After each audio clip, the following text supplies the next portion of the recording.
पठेत् रामचरितम् सर्वपापैः प्रमुच्यते। नमस्कार, जय श्री राम। मैं हूँ अश्लेषा और मैं हूँ सृष्टि। हम आपके लिए लाए हैं एक विशेष कार्यक्रम जिसमें हम बात करेंगे श्रीमद् वाल्मीकि रामायण के अनसुने प्रसंगों पर। हमारे साथ हैं श्रीमद् वाल्मीकि रामायण के विद्वान आर्य पंडित राघवेंद्र तिवारी जी। भगवान राम की कथा तो एक ही है, लेकिन भारत में कई प्रकार के रामायण देखी और सुनी जाती है। श्री राम भगवान थे या महापुरुष? क्या वास्तव में रावण के 10 सिर और 20 हाथ थे? लोगों से कैसे बात करते थे श्री राम? कौन थे राक्षस और वे कैसे दिखते थे? हम जानेंगे श्री राम के राजनीतिक विचारों के बारे में। क्या वास्तव में राम सेतु के पत्थर तैरते थे? इन सारे प्रश्नों को सुलझाने के लिए हम लेकर आ रहे हैं श्रीमद् वाल्मीकि रामायण के अनसुने रहस्य। इस विशेष कार्यक्रम को देखने के लिए जुड़े रहिए शंखनाद न्यूज के साथ।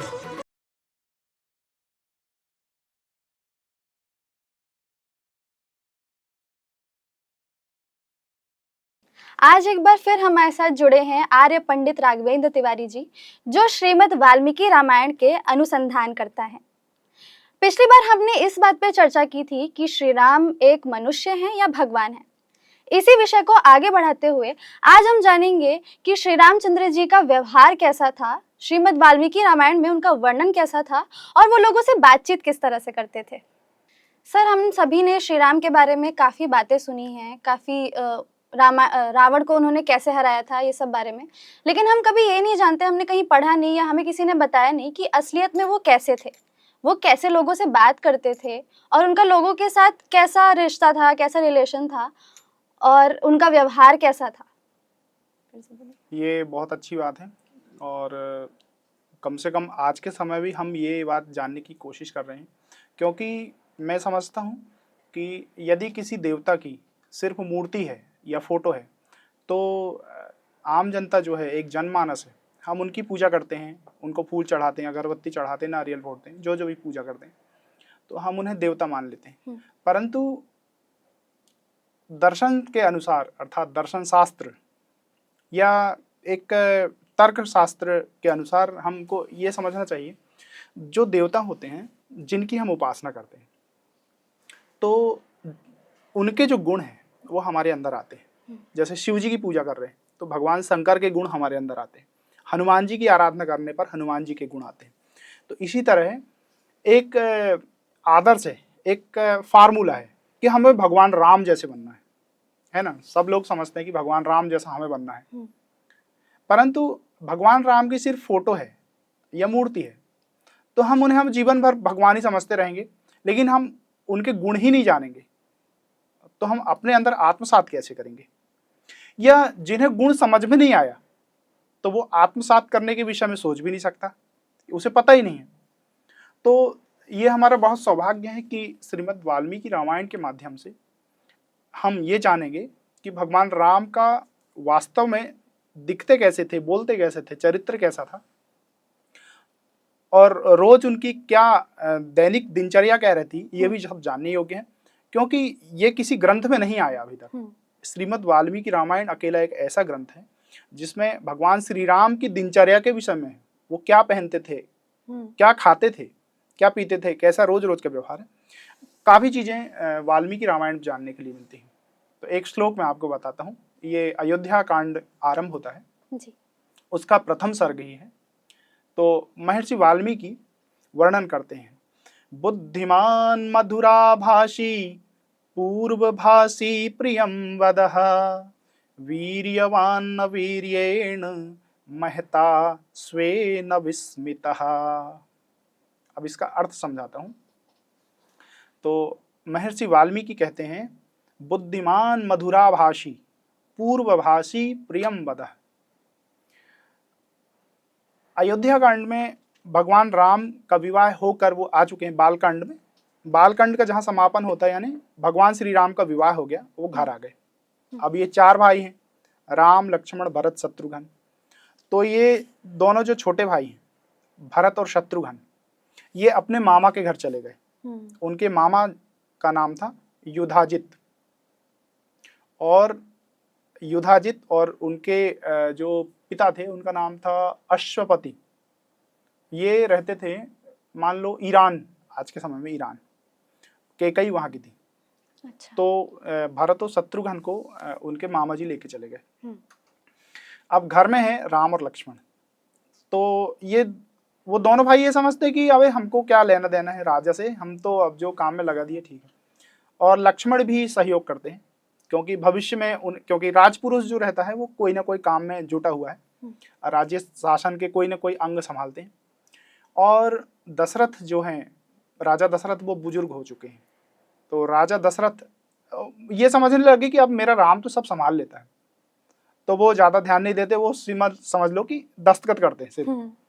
लेकिन जो पूरा राज्य का कार्यभार है वो श्री राम के ऊपर है। वो राजा नहीं है, परंतु राजा का कार्यभार पूरा संभाल रहे हैं। जैसे हम देखते हैं ना बड़े बड़े ऑफिसेस में जी। कि जूनियर्स काफी जब सीख जाते हैं, तो जनता ऐसा समझने लगी है, जो अयोध्या के जन हैं वो ऐसा समझते हैं कि राजा यही है, बस राजपाट किसी दिन इनको मिल जाए।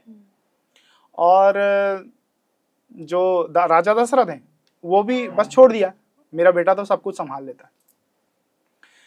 तो महर्षि वाल्मीकि कहते हैं कि जब राज्य करते हैं तो एक जिम्मेदार जो व्यक्ति होता है, जिसमें राजपुरुष के गुण हैं पूरे, जो राजा बनने के लिए ही पैदा हुआ है, वो कैसा रहेगा। तो भगवान जो राम के गुण हैं वो एक प्रशासक सीख सकता है। तो हम आगे इस श्लोक के माध्यम से उस पर चर्चा करेंगे। तो इस श्लोक में पहला शब्द है बुद्धिमान मधुराभाषी। तो भगवान श्री राम जो है स्वभाव से ही बुद्धिमान है।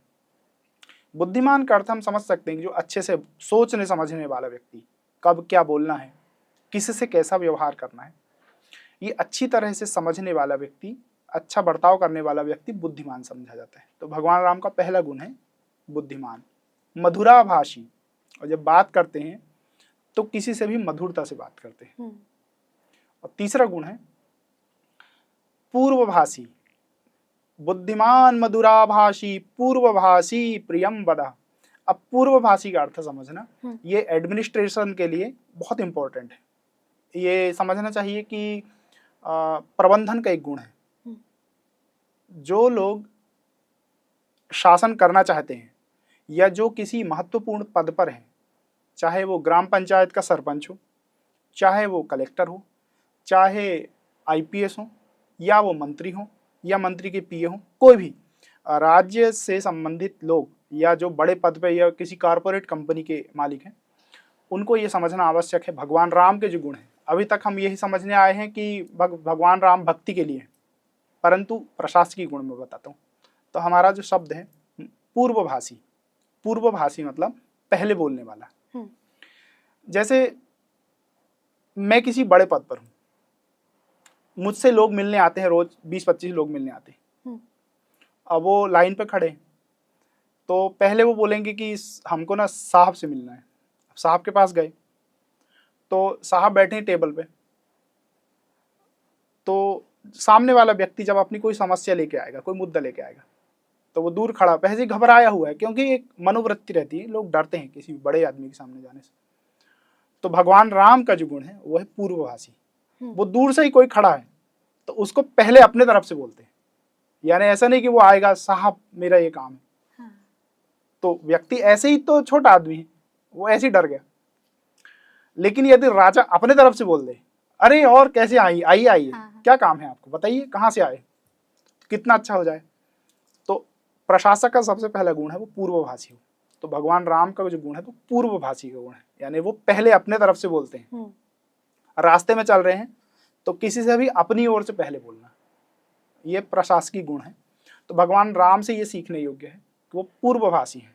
ये वाल्मीकि रामायण में वर्णन है। प्रियम वदः आखिरी शब्द है पहले श्लोक का, जो पहला पद है उसमें प्रियम वद, और प्रिय बात बोलते हैं। जब भी किसी व्यक्ति से मिलते हैं अपनी प्रजा से, तो बुद्धिमान मधुराभाषी, मधुर बोलते हैं और पहले बोलते हैं, और प्रियम वदः, और वो भी प्रिय लगने वाली बात बोलते हैं, किसी को दुत्कारते नहीं, है ना।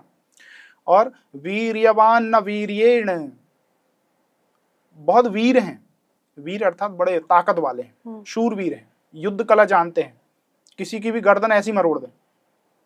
परंतु इतने वीर होने के बाद भी विनम्र है, मधुरता से बोलते, यानी वीर्यवान न वीर्येण महता श्वेन विस्मितः, अर्थात वो अपनी वीरता से परिपक्व हैं, फिर भी उनके आचरण से, उनके व्यवहार से कभी झलकने नहीं देते कि मैं बहुत बड़ा महावीर हूं, ताकतवर हूं।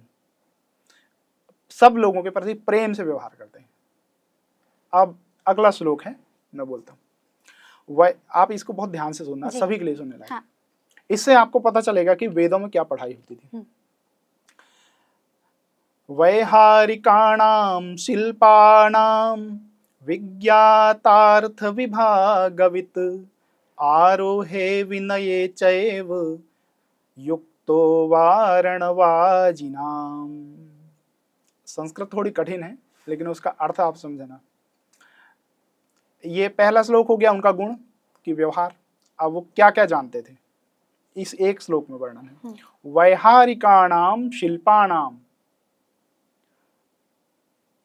विज्ञातार्थ विभागवित् आरोहे विनये चैव युक्तो वारणवाजिनाम। अब मैं एक एक शब्द का अर्थ बताता हूँ। वैहारिकाणाम शिल्पाणाम, वेद में जब हमारे यहाँ पढ़ाई होती थी पहले, तो वेद में हमको सिखाई जाती थी दो प्रकार की विद्याएं। एक है वैहारिकाणाम, वैहारिक मतलब होता है व्यक्ति के मनोरंजन से संबंधित विद्याएं। तो कौन कौन सी विद्याएं हैं उसमें? है नाटक, ड्रामा, एक्टिंग, संगीत और कई प्रकार का गायन, संगीत, वीणा वादन, तबला बजाना, ढोलक बजाना, मृदंग बजाना, सहनाई, हर प्रकार की चीज जो मनुष्य के मनोरंजन से जुड़ी है। वैहारिकाणाम मतलब विहार, विहार का मतलब होता है मनोरंजन करना। तो भगवान राम जो है वैहारिक विद्याओं में बड़े पारंगत हैं। वैहारिकाणाम अर्थात वो नाटक जानते हैं, डायलॉग्स बोलना जानते हैं, कविता लेखन जानते हैं, कविताएं लिखते हैं, सारे प्रकार के संगीत जानते हैं, नृत्य जानते हैं। तो ये वैहारिक विद्याओं में प्रवीण है भगवान राम। दूसरा है शिल्पाणाम, शिल्प मतलब इंजीनियरिंग, हर प्रकार की जो भौतिक कला है उनको शिल्प विद्या कहते हैं। वेदों में शिल्प विद्या बहुत प्रमुख विद्या है। शिल्प विद्या पर ही कई ग्रंथ पे ग्रंथ लिखे गए। तो इंजीनियरिंग तो बहुत उस हिसाब से छोटा शब्द है। शिल्प विद्या में इंजीनियरिंग, आर्किटेक्चर, बिल्डिंग्स बड़ी बड़ी बनाना, पुल बनाना और बगीचे बनाना, हर प्रकार की मूर्ति कला और लकड़ी पे मूर्तियां बनाना, चौखट, दरवाजे, ये जो भौतिक कलाएं हैं जो हम काट कर, छील कर, शिल्पकारी करके या नाप जोक करके जो बनाते हैं वो शिल्प विद्या कहती है। तो भगवान राम भी शिल्प कला के विद्वान हैं, वैहारिक कलाएं और शिल्प कलाएं। तीसरा है विज्ञातार्थ विभागवित्, और विज्ञा अर्थ विभागवित्, अर्थ मतलब होता है जो फाइनेंशियल चीजें। तो भगवान राम इस बात को भली भांति जानते हैं कि हमें किस चीज पर कितना जोर देना है। यानी एक राजा को यह बात, एक डिसीजिव होना जो बहुत जरूरी है, उसके पास डिसीजन लेने की क्षमता होना चाहिए कि हमें किस चीज में कितना पैसा लगाना है या किस चीज पर कितना जोर देना है। ऐसा नहीं कि हमने खेल में लगाया तो खेल में पूरा उड़ा दिया पूरा प्रशासन का पैसा, या हमने युद्ध में लगाया तो युद्ध में ही उड़ा दिया पूरा पैसा, या हमने पता चला बिल्डिंगें बनाने में खर्च किया तो बिल्डिंग में ही पूजा कर। ऐसा नहीं, एक जो राजा है वो बैलेंस्ड बना करके खर्च करता है। तो भगवान राम जो हैं विज्ञात अर्थ विभागवित्, अर्थात अलग अलग विभागों में, अलग अलग अर्थ के विभागों में जो ध्यान देते हैं, जो डिसीजन ले ले, उसमें पारंगत है, बहुत भली भांति जानते हैं। विज्ञातार्थ विभागवित् आरोहे विनये चैव। अब उसमें दो शब्द हैं, आरोहे और विनये। आरोह मतलब होता है चढ़ना और विनये, विनय मतलब होता है सिखाना।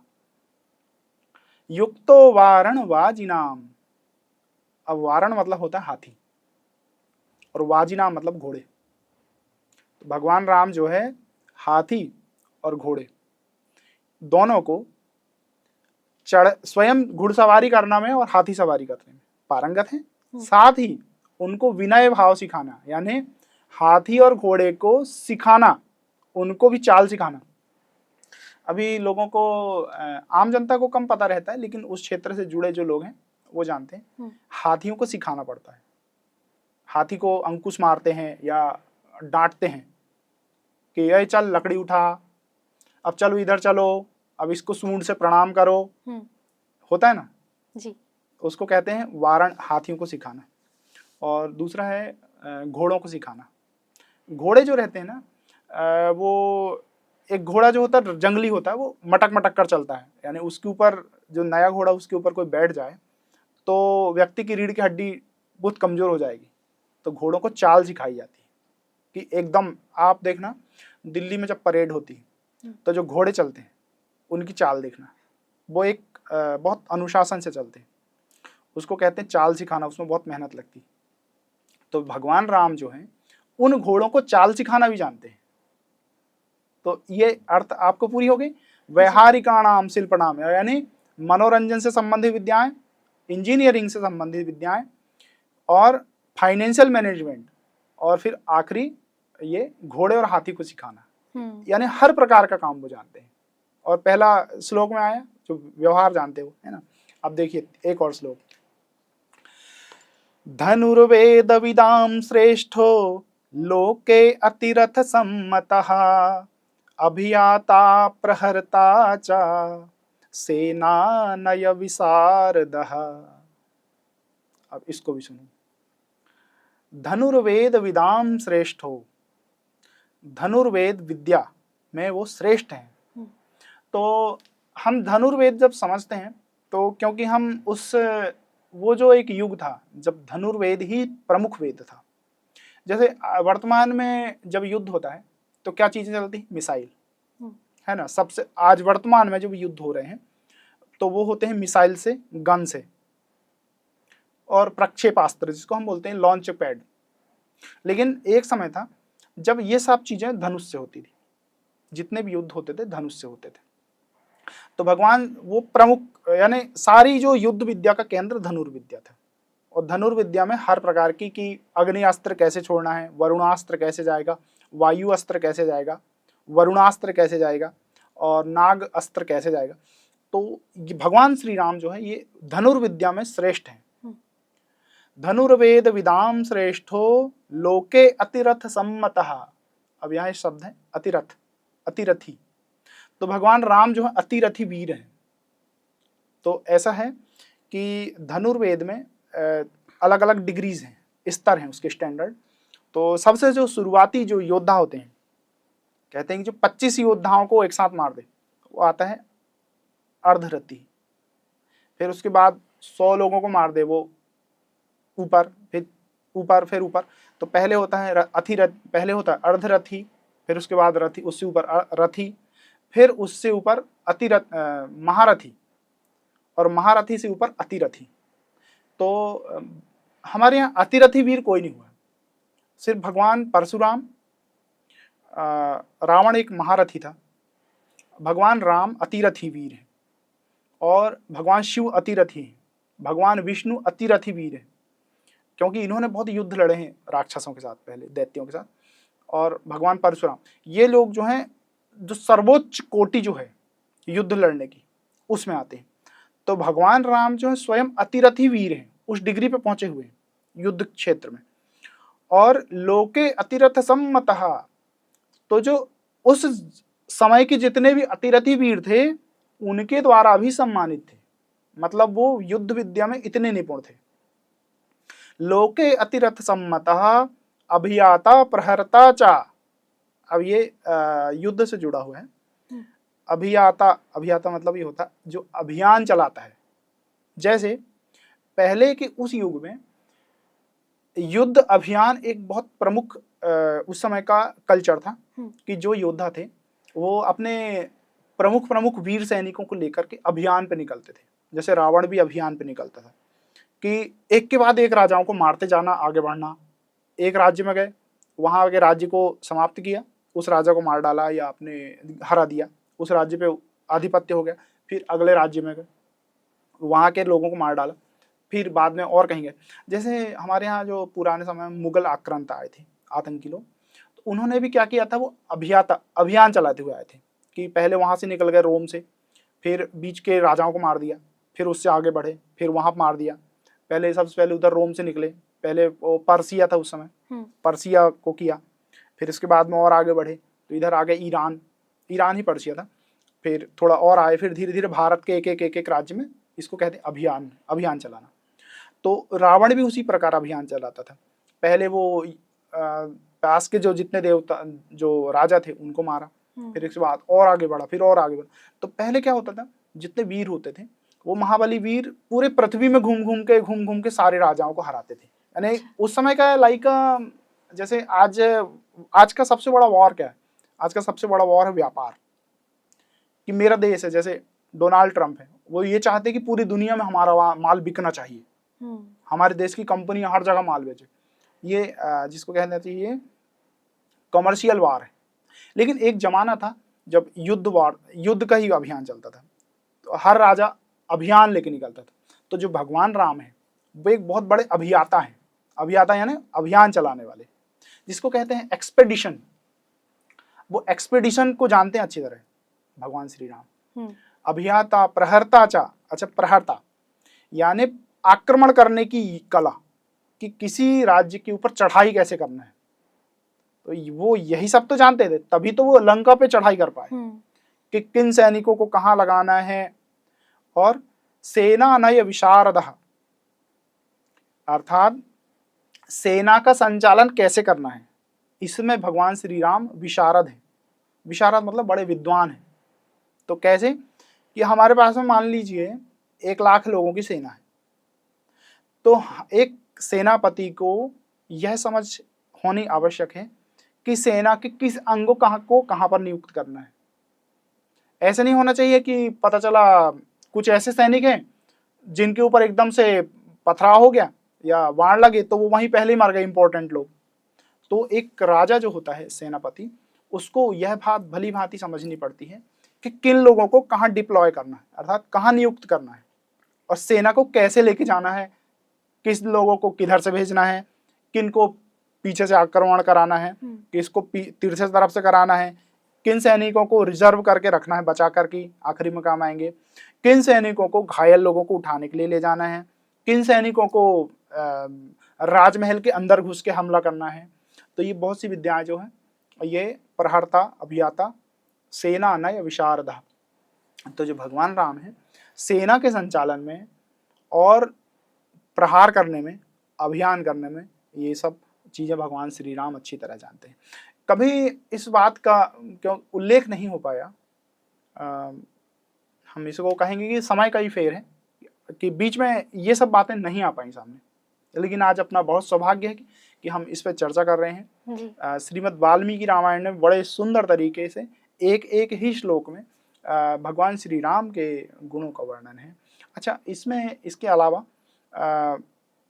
एक राजकुमार श्री राम जो है, वो जब युद्ध करके आते हैं कहीं से बाहर, तो पूरे नगर के लोग उनको प्रेम से बुलाते हैं, वाह वाह हमारे राजा युद्ध करके लौट आए। और भगवान श्री राम का एक हाथी है जो उनका बहुत प्रिय है, उसका नाम था शत्रुंजय। वो उनके मामा के घर से गिफ्ट के रूप में मिला था। अच्छा। भगवान श्री राम को उसका नाम था शत्रुंजय। तो जब वो वनवास पे चले गए तो उस हाथी को भगवान श्री राम ने अपने जो गुरु वशिष्ठ थे उनके पुत्र सुयज्ञ हुए, सुयज्ञ को सौंप कर गए, सुयज्ञ मेरे प्रिय हाथी को संभाल कर रखना। और जब वो वापस आए युद्ध करके, वहां से लंका विजय प्राप्त करके जब 14 वर्ष के बाद आए, तो उसी शत्रुंजय के साथ में उनकी शोभा यात्रा निकली थी। अच्छा। हाथी उनका घोड़ा था, उनकी तलवारें बहुत अच्छी थी और बहुत सी बातें हैं। और भगवान श्री राम का एक राजकुमार श्री राम हम बोलेंगे उस समय। राजकुमार श्री राम का एक गुण है कि वो वृद्धों के साथ बहुत रहते हैं। विद्वान वृद्ध जो हैं, बुजुर्ग लोग, उनके साथ बैठते उठते हैं, उनसे कलाएं सीखते हैं, उनसे नई नई बातें सीखते हैं। और जो ब्राह्मण लोग हैं उनके साथ बहुत उठना बैठना उनका। वशिष्ठ ऋषि के साथ में उनका भगवान श्री राम रोज बैठते हैं, उनसे आध्यात्मिक बातें सीखते हैं। और उसके ऊपर एक ग्रंथ लिखा हुआ है जिसका नाम है वशिष्ठ ऋषि के ऊपर, मुझे ध्यान नहीं आ रहा है उसका। तो भगवान श्री राम की जो दिनचर्या वो यही है कि वो रोज युद्ध का अभ्यास करते हैं, प्रतिदिन बुजुर्गों के साथ सेवन करते हैं, वृद्धों के साथ रहते हैं, विद्वानों के साथ रहते हैं, और जो अवध्य है अर्थात जिसका वध नहीं किया जाना चाहिए उसको कभी नहीं मारते, जो जिनको सजा देना है उनका वध भी करते हैं। ऐसा नहीं कि वहीं लंका जाकर एक अहिंसक नहीं है वो। हमको ये बात ध्यान रखनी है कि भगवान श्री राम अहिंसक नहीं है, परंतु वो धर्म हिंसा करते हैं, यानी जिन्हें मारना आवश्यक है उसी के प्राण भी लेते हैं।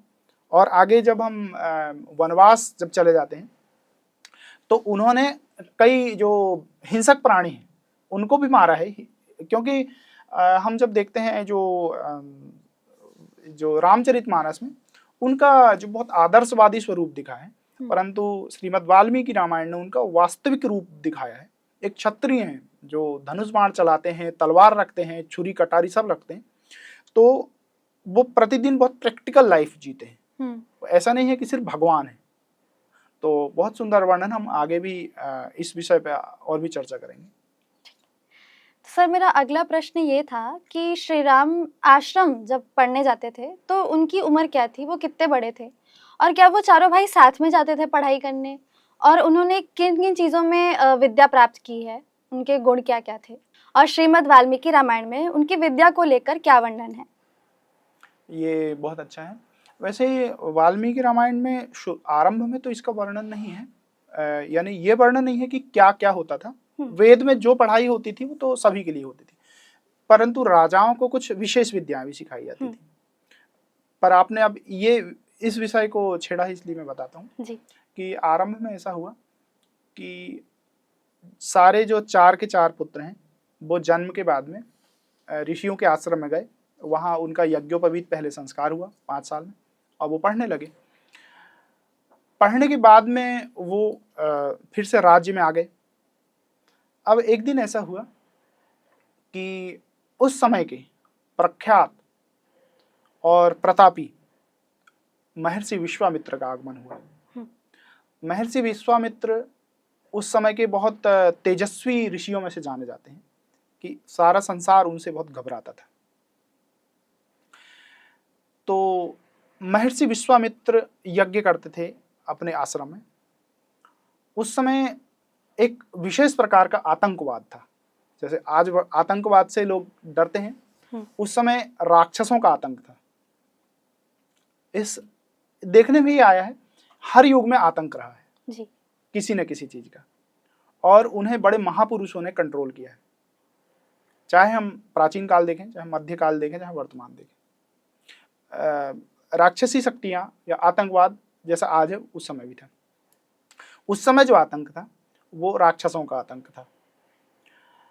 राक्षस क्या करते थे कि लंका का जो राजा है रावण, वो आतंकवाद का केंद्र है, और रावण के द्वारा समर्थित और रावण के द्वारा जो जिनको बढ़ावा दिया गया है, ऐसे राक्षस भारत का जो दक्षिणी क्षेत्र है उसमें उनका अवैध कब्जा है, वो घूमते रहते हैं।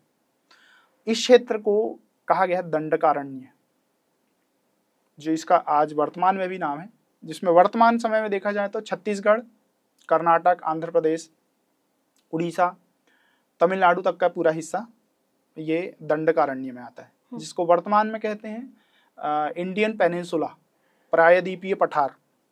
ये पुराने समय में इसका जो दक्षिण का हिस्सा है, ये नागपुर से दक्षिण का क्षेत्र, दक्षिण पूर्व का, ये दंडकारण्य कहलाता था।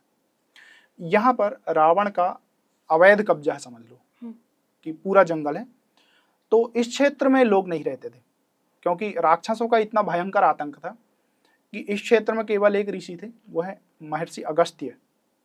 ये वहाँ पर रहते थे, और महर्षि अगस्त्य के कारण राक्षस थोड़े कंट्रोल में है, नहीं तो वो इधर जो उत्तरी क्षेत्र है, यहाँ पे पब्लिक बहुत सारे नगर थे, यहाँ आते थे।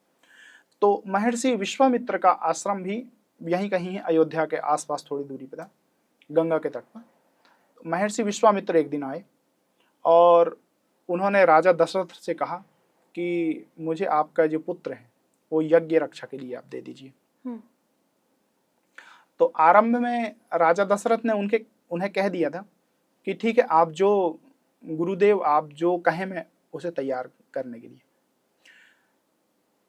परंतु जैसे ही सुना राजा दशरथ ने कि रावण के राक्षस हैं, तो राजा दशरथ ने एकदम से नहीं बोल दिया कि प्रभु आप कुछ भी ले लीजिए मुझसे, लेकिन मैं अपने पुत्रों को नहीं दे सकता, मेरे बेटे तो अभी बहुत छोटे छोटे हैं।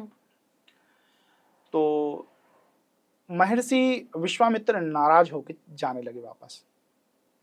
तो उस सभा में उपस्थित महर्षि वशिष्ठ ने कहा कि राजन, आप अपने बच्चों को इनके साथ जाने दीजिए, ये आपने वचन दे चुके हैं, तो इसलिए इनको मना करना ठीक नहीं है, आपकी छवि खराब होती है ना। समझाया उनको। तो दोनों राम और लक्ष्मण ये दोनों महर्षि विश्वामित्र के साथ चले गए। अब मैं आपको विद्या की बात बता रहा हूँ, हम वहां उस पॉइंट पे आ रहे हैं कि विद्याएं जी। तो आरंभ में ये सब पढ़े हुए थे जो बेसिक विद्याएं होती हैं, लेकिन राजा के रूप में इन्होंने धनुर्विद्या और ये अन्य अन्य जो जैसे हमने अभी चर्चा की थी कि घोड़े हाथी चलाना और ये युद्ध से संबंधित सारी विद्याएं एक सेना नायक के रूप में इन्होंने अलग से प्राप्त की। ये वैदिक पढ़ाई का हिस्सा नहीं थी। अच्छा।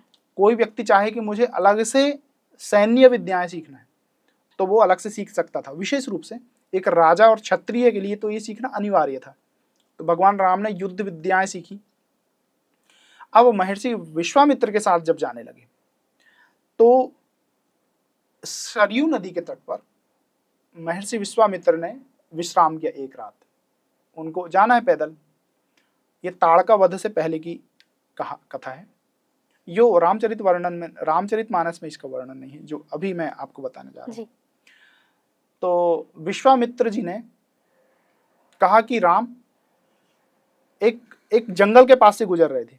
वहां जंगल में बहुत डरावना जंगल था और कोई भी पशु पक्षी वहां चहचहा नहीं रहा था। तो राजकुमार श्री राम पूछते हैं, गुरुजी यहाँ ये वन जो है देखने में तो बहुत सुंदर है, परंतु बड़ा यहाँ का जो वातावरण है बड़ा डरावना सा है, क्या कारण है? तो विश्वामित्र बोले कि बच्चों यहाँ पर एक ताड़का नाम की राक्षसी रहती है। फिर उसके विषय में उन्होंने कथा बताई कि ताड़का कौन है। वो एक आरंभ में पहले वो एक गंधर्व थी। जो ताड़का कौन होते हैं? हाँ, तो गंधर्व एक प्रकार के देवता होते हैं। अच्छा। तो गंधर्व नहीं, यक्ष थी वो। यक्ष एक प्रजाति होती थी देवताओं जैसी। कुबेर उसके देवता है, यक्षों के देवता कुबेर। तो ताड़का पहले एक यक्ष थी, यक्ष जाति की थी, परंतु एक बार क्रोधवश अगस्त्य ऋषि की ओर दौड़ गई थी उन्हें मारने के लिए। तो अगस्त्य ऋषि के श्राप से वो ताड़का राक्षसी बन गई। तो वो राक्षसी जो है इस वन में रहती है। तो वो कहने लगे कि इस राक्षसी ने यहाँ जितने भी नगर थे उनको उजाड़ दिया है, उसके डर से यहाँ कोई रहता नहीं। तो आप ऐसा करो कि इस राक्षसी का वध करो। तो श्री राम कहने लगे कि मुनिवर, ये जो राक्षसी है ये एक स्त्री है। तो मुझे आज तक सिखाया गया है कि एक वीर योद्धा के रूप में मुझे इस स्त्री को मारना उचित नहीं है। तो ऋषि विश्वामित्र ने उन्हें समझाया कि जब कोई स्त्री बहुत ज्यादा समाज के लिए खराब हो जाए, पूरा समाज को उससे भय हो, तो उस समय आपको इस नियम को छोड़ना पड़ेगा, स्त्री को नहीं मारने का नियम।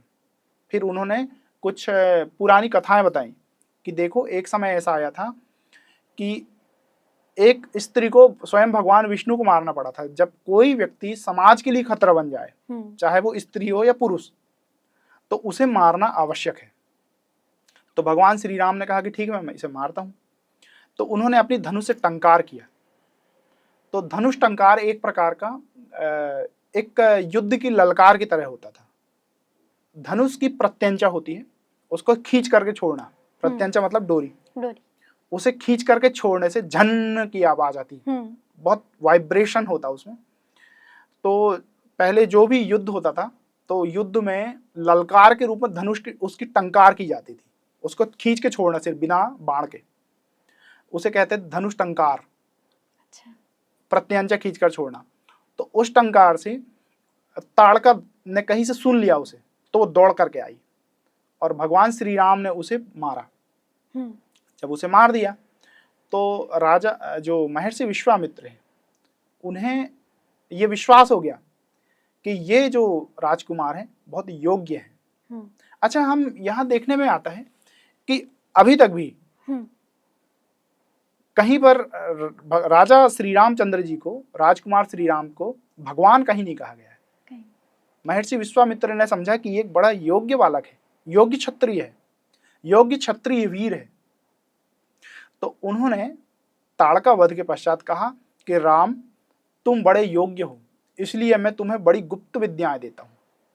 तो पहले महर्षि विश्वामित्र ने भगवान श्री राम, राजा श्री राम को, राजकुमार श्री राम को एक विद्या दी, उसका नाम है बला अतिबला। तो बला अतिबला एक विद्या होती है, उसमें क्या होता है कि राम जब तुम सोए रहोगे या असावधान अवस्था में रहोगे या अपवित्र अवस्था में रहोगे, तब भी तुम्हें कोई षड्यंत्र के रूप में कोई तुम्हें मार नहीं सकेगा। जब ये बला अतिबला नाम की विद्या, अब हम भूल गए हैं बला अतिबला क्या है, लेकिन वाल्मीकि रामायण में लिखा है कि महर्षि विश्वामित्र ने सबसे पहले उन्हें बला अतिबला नाम की 2 विद्याएं सिखाई। लक्ष्मण को नहीं दी थी, सिर्फ राम को दी थी। उन्हें आसन में बिठाया और उस मंत्र को दिया कि ये बला अतिबला रहने से तुम यदि सोए रहोगे, नींद में रहोगे, आंखें बंद रहेंगी या ध्यान मुद्रा में बैठे हैं, तो तुम्हें कोई पीछे से वार नहीं कर पाएगा या तुम्हें कोई जहर दे के नहीं मार सकेगा। ये विद्या भगवान श्री राम के पास आरंभ से ही आ गई थी। दूसरी बात वो तो हो गई, इसके बाद में महर्षि विश्वामित्र ने उन्हें बहुत सारे शस्त्र प्रदान किए। तो वो शस्त्र ये होते थे, वो कोई विद्या थी जो आज हम नहीं जानते या हम बिलीव नहीं कर पाते उस पर, कि उन्हें जैसे वायव्य अस्त्र, वरुणास्त्र और अग्नियास्त्र, इस प्रकार के 18-20 प्रकार के अस्त्र महर्षि विश्वामित्र ने प्रदान किए राजकुमार श्री राम को, उनकी योग्यता को देखते हुए। पहले विद्याएं एक से बढ़कर एक थी, परंतु एक अच्छा उत्तराधिकारी नहीं मिलने के कारण वो विद्याएं किसी को दी नहीं गई कि ये किसी गलत हाथ में न चली जाए। तो महर्षि विश्वामित्र ने देखा कि ये जो बालक है, राजा दशरथ के ये जो पुत्र हैं, ये सभी अच्छे गुणों से संपन्न हैं, ये धर्म को लेकर चलने वाले हैं, इसलिए ये सभी शस्त्र विद्याओं के योग्य हैं। इसलिए उन्हें एक एक बहुत सारी जो विद्याएं हैं वो महर्षि विश्वामित्र ने प्रदान की। तो वो विद्याएं ऐसी दी जाती थी कि बाण एक ही रहता था, जैसा कि वर्णन है हमारे ग्रंथों में, आज हम उसका कल्पना नहीं कर सकते। वो जो विद्याएं ऐसी होती थी कि उनको मंत्र के रूप में दिया जाता था और मंत्र के रूप में देकर सिद्ध किया जाता था। तो बाण एक ही होता था, परंतु उस मंत्र को जपने से उस देवता की शक्ति उस बाण में आती थी और जब उसे चलाते थे तो वो वैसा तीव्र प्रभाव करता था। बाण एक ही होता था। तो भगवान श्री राम जो है युद्ध विद्या में इस प्रकार के कई दैवीय मंत्र शक्तियों के जानकार थे जो युद्ध में काम आए। आखिरी तक उन्होंने जब लंका युद्ध तक किया तब इस प्रकार के कई अस्त्रों का इस्तेमाल किया। हालांकि रावण के पास भी इसी प्रकार के पहले से ही अस्त्र थे, परंतु मनुष्य जो उस समय जाति थी, मनुष्य जाति राक्षसों से बहुत कमजोर मानी जाती थी। तो रावण, राक्षस राज रावण के पास पहले से था, परंतु एक ही एकमात्र ऐसा व्यक्ति था जो श्री राम थे कि जिन्हें वो सब विद्याएं दी गई। यही कारण था कि रावण को पराजित करने वाला एकमात्र जो व्यक्ति था वो श्री राम थे। तो आज हमने बहुत अच्छी चर्चा की इस विषय में। कभी ये विषय कभी आपके सामने कभी आया नहीं होगा और आजकल यूथ्स के विषय में यूथ्स को कभी किसी ने सुना ही नहीं होगा। नहीं सुना। लेकिन ये हमारा बड़ा सौभाग्य है कि हम इस विषय पर जान पाए। तो आपने मुझे समय दिया, बहुत बहुत धन्यवाद। बहुत बहुत धन्यवाद सर हमारा मार्गदर्शन करने के लिए।